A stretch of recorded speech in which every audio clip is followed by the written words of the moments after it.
Okay, we mentioned yesterday about when they came to Mora, and that was the first. They complained. The Tainan wasn't asking for water. That was a perfectly good request. But Vayiloinu, there's no need to complain. You can ask nicely, with respect. You don't have to complain. And part of the reason they weren't busy.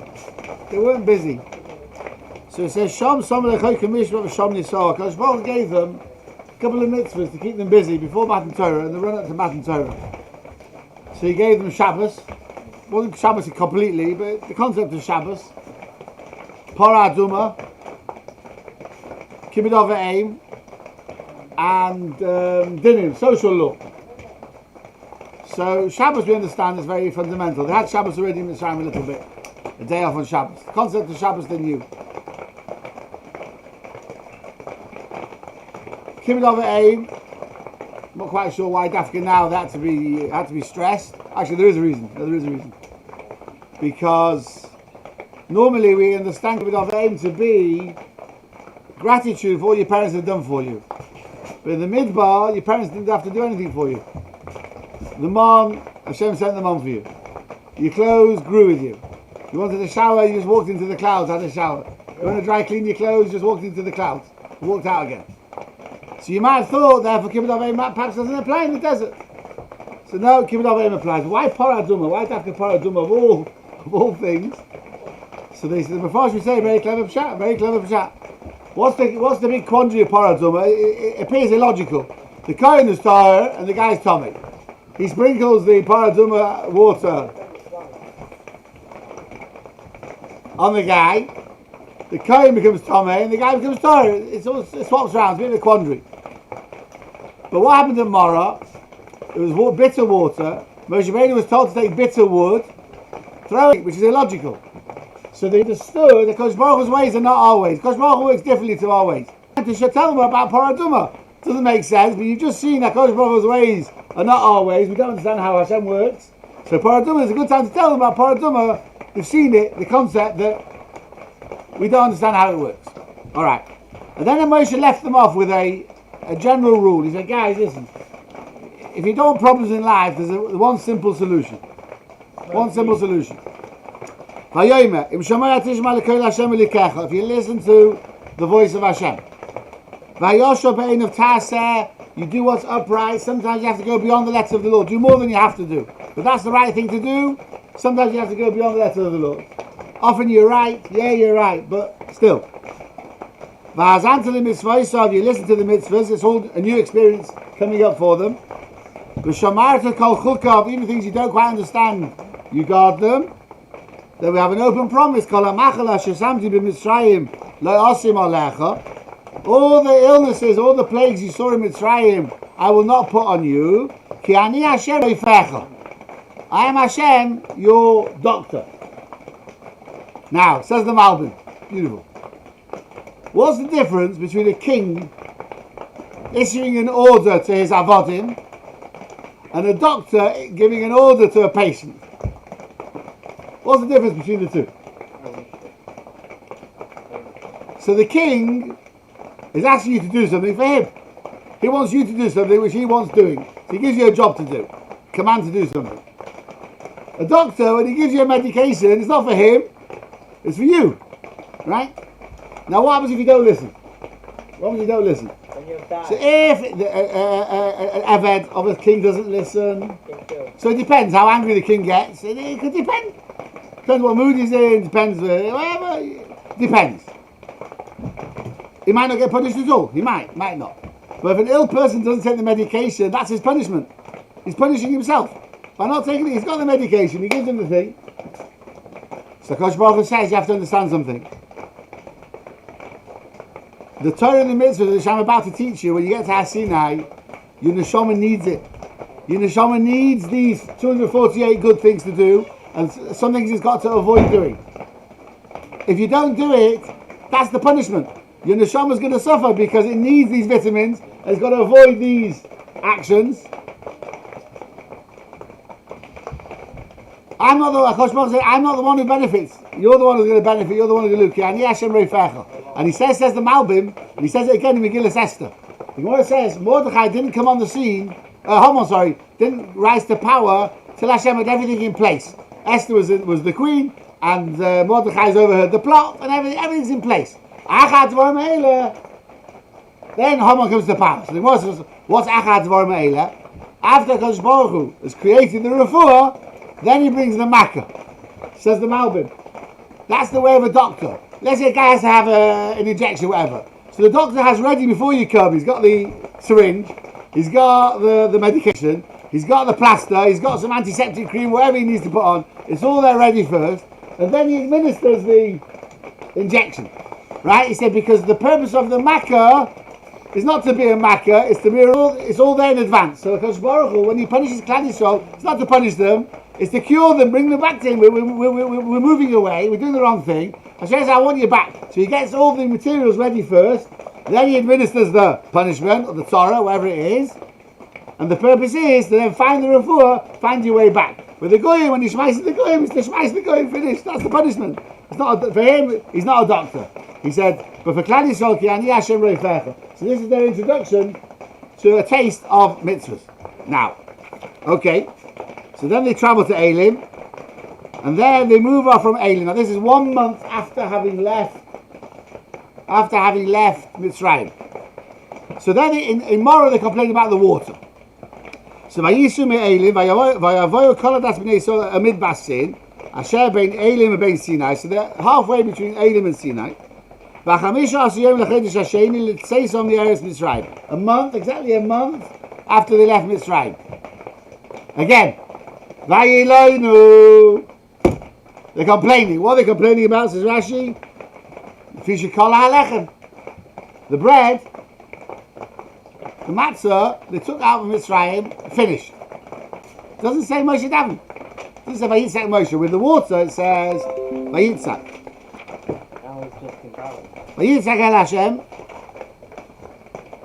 Before Moshe had a chance to say anything, Kodesh Baruch Hu spoke to him. Vayom Hashem and Moshe. Don't worry. This is the plan. Had they not complained, they would have got it automatically. But I'm going to let you know this was the plan. It says, Hineni mamtzi lachem lechem min hashamayim. I'm going to rain down bread from heaven. Now, listen to these words. Rav Hirsch says like this, unbelievable, beautiful words. First of all, you got to understand why they were worried. Now think about it, they're within 1 month of having seen Kriyas Yamsuf. They sang Oz Yoshi, they were like Nevi'im. They've seen incredible miracles, but the impact of miracles doesn't last forever, A. And B, when you're hungry in the desert, you've got nothing to feed your family, you can forget all your miracles that you've seen. It's not going to help. Listen to this. He said the whole purpose of this narrative, this whole parasha of the Mon, is a build-up to the mitzvah of Shabbos. This mitzvah is going to teach Klal Yisrael what Shabbos is all about.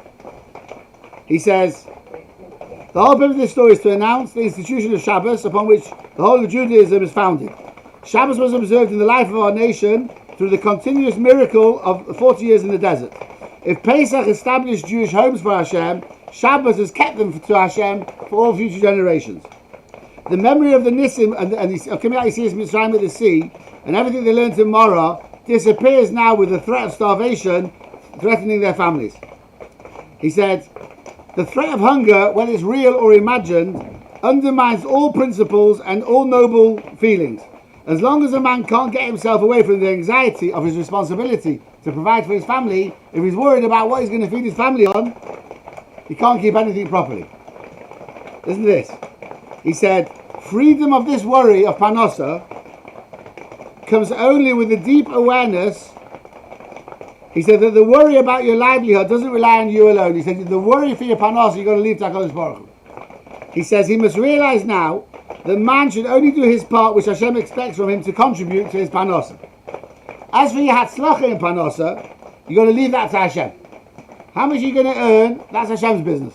He's decided that Rosh Hashanah. You just have to do your bit. Hashem, he said he must leave that to Hashem who watches over every house, every person, and extends his mercy to every creature. Man must realize, unbelievable words, that to work for your Panosa is not a privilege, it's a duty. It's a chiv, you've got to do it. That's why everybody had to go out with a bucket to get his mon every day. Everyone's got to do it. Now, listen to this. He says, as long as a person is not aware of this, and as long as he feels that panos is up to him, with his limited powers, he said that there's going to be no end to his worry in earning a panosa. He said this worry will turn his whole life into a midbar. Life will be like gefährlich for him. He said even if he dwells amongst people, he said, but there may be wealth in civilization, but you got the competition of fighting other people for it. His worry can make him believe that he must secure not only today or tomorrow, but his whole future. People even think about the grandchildren and the great-grandchildren already. He said this belief leads him to an endless pursuit of earning more money and more money and more money. It doesn't leave him time to do anything else. The pursuit of money can overpower everything else in life. He says for exactly this reason, HaKadosh Baruch Hu took them out into the desert where there was nothing they could do for Panosa. What can you do in the desert? Nothing. HaKadosh Baruch Hu wanted to show them that's exactly the point you've got to learn. In reality, you can do nothing. It's all up to me, and leave it to me. Leave it up to me. All I ask you to do is when I send it to you, take your bucket and go and fill it up. That's all you have to do. I put out all day yesterday with my bucket and nothing came. Nothing came in. Because he's right. Now, look at this. So Kodesh Baruch Hu says, Hineni, I personally, your panos comes by Shkocha Protus. Mamti lochem lechem min hashamayim. What bracha did they make on the mon? Does anyone know? Ellie, what bracha did they make on the mon? We want to discuss this in class. On the mon, actually, it's a good thing that. Harry, what bracha did they make on the mon? Whatever they wanted to eat. Go on. So whatever they wanted to eat, they made that bracha. So some say shahako, because that covers everything. Meat, so who wants mon? Sorry? It could never taste on meat. Well, it's very interesting. You'll see in a minute. Yeah, There's a big debate. Because it says on Erev Shabbos, it says what you want to bake, what you want to cook. So one opinion in the Medrash was, if you thought about something baked, it mamash turned into it automatically. A fully cooked, whatever it was. Yeah, chicken. Yeah, if you wanted a bakewell, a nice bakewell from State Fair, it turned like, in front of your eyes, it turned into it. State Fair? I wish I've got some better places. Right? Okay, so now, what's the point though? Why are they getting the bread directly from HaKadosh Baruch Hu? So Chazal say it's a reward for Avraham Avinu, who said to the Malachim, "Ve'ekho and get you the bread." Hashem said, "I am sending the bread personally from me, no Malachim, straight to you." How long did Avraham Avinu spend on that chesed with people who didn't even need it, with the Malachim? How long was it? A couple of minutes. Went into the kitchen, told Sarah to make some bread. Went back in the kitchen. He said, August matzahs he ran into the kitchen, said to Sarah, quickly, make some. So something he didn't bring it at the end. Yeah, there's an opinion about that. Yeah, he didn't bring it. Rashi brings it. Yeah, he didn't do it. So how long would he spend on it already? He didn't even bring it. He said I'll bring it. And for 40 years, millions of people get mon every day in the zechus of one act of chesed, which he didn't even do because the bread didn't turn up. And not only that, they didn't even need the bread. It wasn't people who really needed it. And that's, in this world, the payros of one. Now, let's make a kavachoma. You do a chesed, it costs you money, and it costs you time, and the guy really needs it. Can we, can't even imagine the sechar of that chesed. But for one chesed Aroninu, which the Torah mentions, 40 years, millions and millions and millions of people getting free bread, tasty bread, fresh bread, every day. Isn't that incredible? Oh, by the way, the bracha, they say with Hamaytzi Lechem Min HaShamayim. Yeah? What's the song say?